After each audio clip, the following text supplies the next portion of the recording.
Hey guys, welcome back for another video. My name is Tanya for those of you that are new here, and I am a watercolor artist, but today I'm going to be doing something a little bit different for you. I'm going to be showing you how to use Yupo paper and India ink. So I hope you enjoy the video.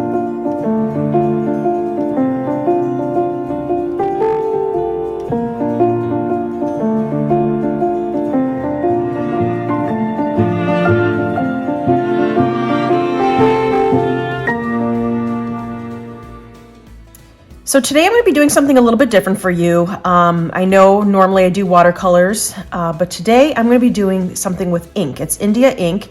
The brand that I'm using is called Bombay. It's by Dr. Martin, and it comes in a lot of different colors. I just picked several colors that I'm going to be using for you today. I just wanted to show you how fun it is to use these instead of watercolors once in a while. And actually you can use watercolors with these, and I'm going to show you that as well. The paper that I'm going to be using today is a synthetic paper. It's not a watercolor paper. It's more of a plasticky material where the water doesn't absorb into it. It actually evaporates on top of it, which gives you a really awesome effect.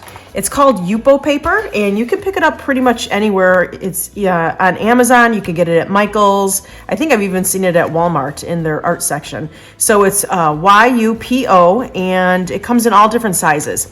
So it's really cool. I'm going to show you just a little bit how to use this paper. So again, it's not absorbent. It doesn't absorb like watercolor paper. It's a plasticky material, and the water just kind of puddles on top of it. And as you apply the watercolor or ink, whatever you want to be using, it just kind of, it has to evaporate. And however it evaporates is how it stays to look. So you have to kind of go in this with an open mind and not have anything really in mind of what you're going to be painting. I mean, it can kind of look like it, but the way it evaporates, it just takes on a whole look of its own. So first I'm going to take some clean water, and I'm using a Grumbacher brush, but this is only for the water part. For the actual ink part, when I'm dipping it in the ink, I'm just using a generic brush. I don't want to ruin my watercolor brushes. So have some generic brushes on hand also that you don't mind ruining. I mean, you can clean up this stuff with soap and water, but I definitely wouldn't use your good watercolor brushes with it. All right, so we're going to just be doing some abstract shapes today. So I'm just going to kind of show you. I'm going to go in a circle here.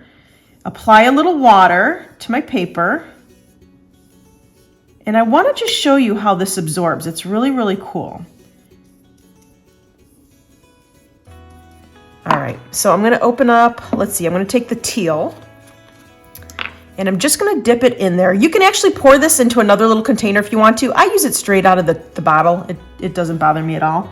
Kind of look where your water was and apply it, and see how it just kind of moves along on its own. You can help it along a little bit. You can push it along a little bit if you want to.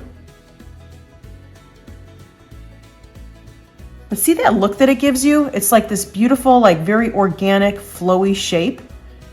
It's almost like smoke. The way that it just moves, it's almost like smoke and air. It's really, really pretty. And then you can add other colors to it, of course. So let's say I open up my red. As long as your surface is wet, it will give you that reaction of that very organic movement. If your paper is dry, it will just stay there. I'm gonna show you actually right now. Here, let me do that one here in the wet. So see how it's moving? So you can add some dots if you want to. And it takes on a shape of its own. Now, what I was saying before was you just have to go in this with an open mind, because let's say you wanted polka dots there. The water is actually going to be moving the ink around so that you may not have polka dots there by the time your painting is finished. See how these are already bleeding into each other? So you have to go into this kind of painting with an open mind and not really, you just have to kind of trust the process that it's going to end up looking beautiful. So if you want to do some kind of precise painting, this is probably not the medium for you. Look at this. Now even the third one is bleeding into that. So I wanted polka dots, but I ended up with this. So that's just kind of what it, the look that it's going to give you. So let me show you on dry paper. I did not add water here in the middle. So wherever you apply it, as long as your paper is not wet, it will stay. So if that's more a precise painting that you want, like something to be exact, like a flower or a bird or whatever, then I would use this with dry paper. let's say I wanted to have this bleed into that. Then I just drag this over to my wet area because my water is still there. Now this area has dried a little bit. See how it's not puddling? These are puddling. This is not because my paper has dried already. So the way you can get around that is by just reapplying some water. But even then, it's not going to puddle too much. It's only going to go right where you put the water, like that.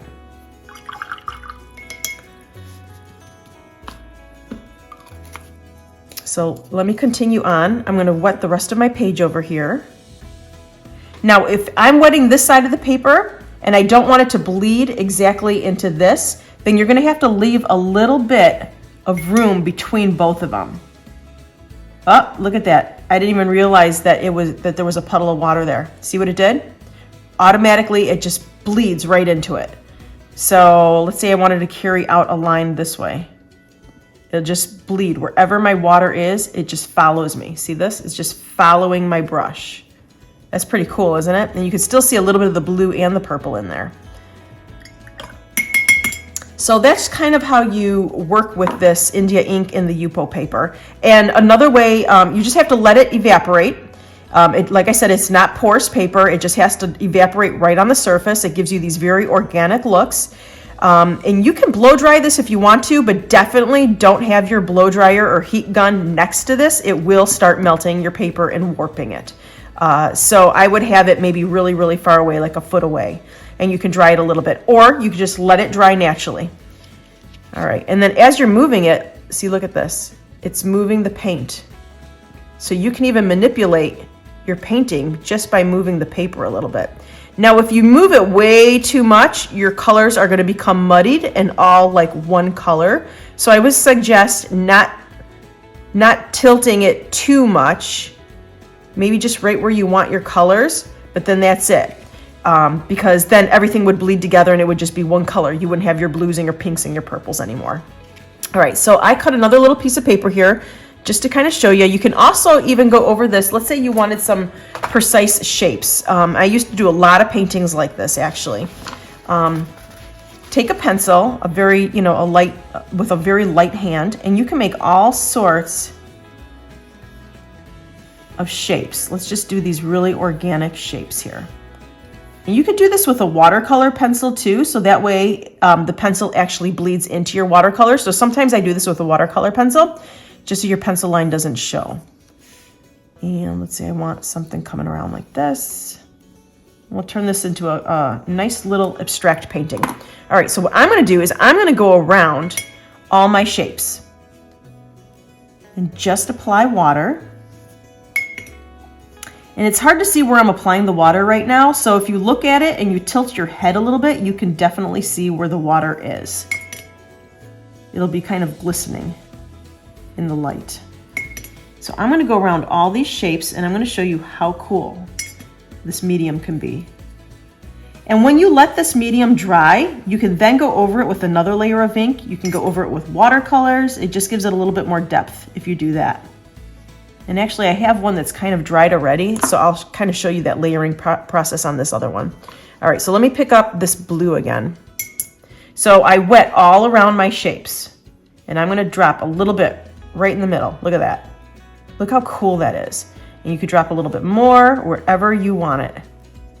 And it gives you these really organic shapes. If you wanna go in and you wanna outline your shapes, you can do that too. And it's not going to go into my little circles that I did, all these little blob marks. It's not going to go in there because there's no water in there. If I would do a trail of water from the outside to the inside of this little shape, then yes, the ink would follow me. You can clean up your edges a little bit if you want to.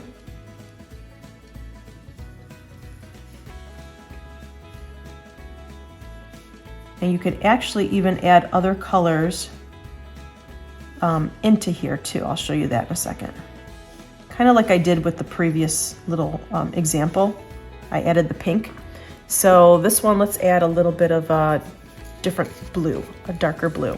Now, I can see that my painting is starting to dry right in the middle here.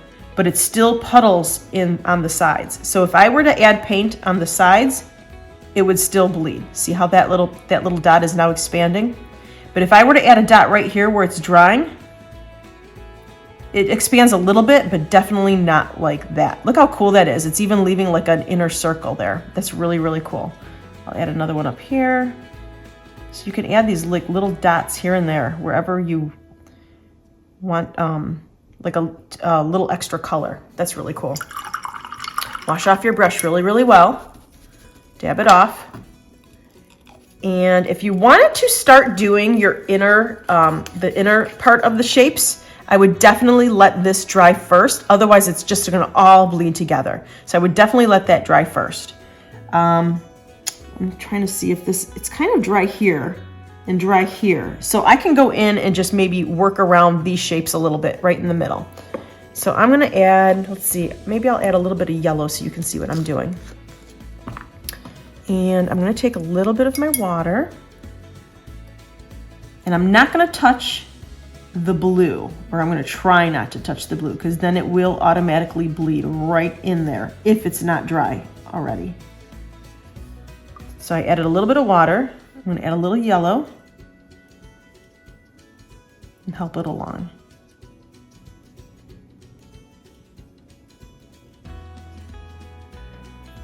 That's pretty cool. I'm going to do the same thing, but I'm going to take a different color. I'm going to take an orange. I think maybe you can see the orange a little bit better than that yellow. It was a little muted. So let's add a little water, clean brush, little water right in the middle here. And I know that this part of my blue is still wet, so I'm definitely not going to touch that part. This part of my blue is dry, so I can actually bump right up to this if I want to. So I'll do that. All right, and let me drop a little bit of orange in there. Inks are so fun to play with. Oh, look at that. And actually, my drop kind of dropped off my brush before I wanted it to, and it dipped right into my blue, so now my blue is bleeding in there. But it actually doesn't look that bad. That's pretty cool.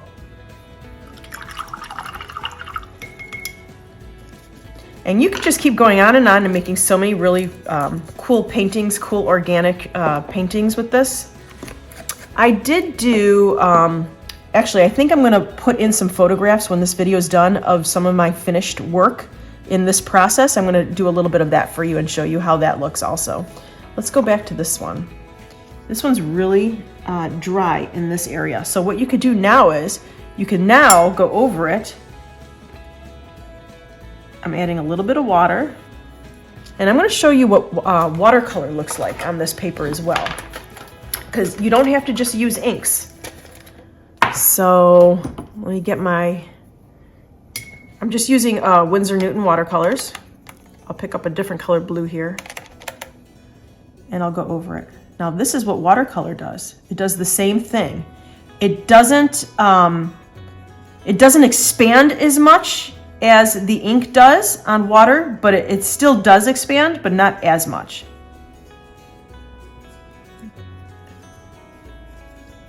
And you can go right over your inks too, and it'll change the color a little bit for you. Let's say I wanted this a little bit darker. See how it's changing that blue? So it's a little bit darker up here. That's pretty cool. So let's say I wanted to pick up a red. First I'm going to wet my page. Let's say we want some red in this area. I think this corner is pretty dry up in this area here. So let's go like that. And I'm going to add red. And again, it's watercolor. Actually, that was more of my, let's do a red. There we go. So see how it's still got that smoky appearance, but it's not bursting like the ink did. So it gives you a whole different look.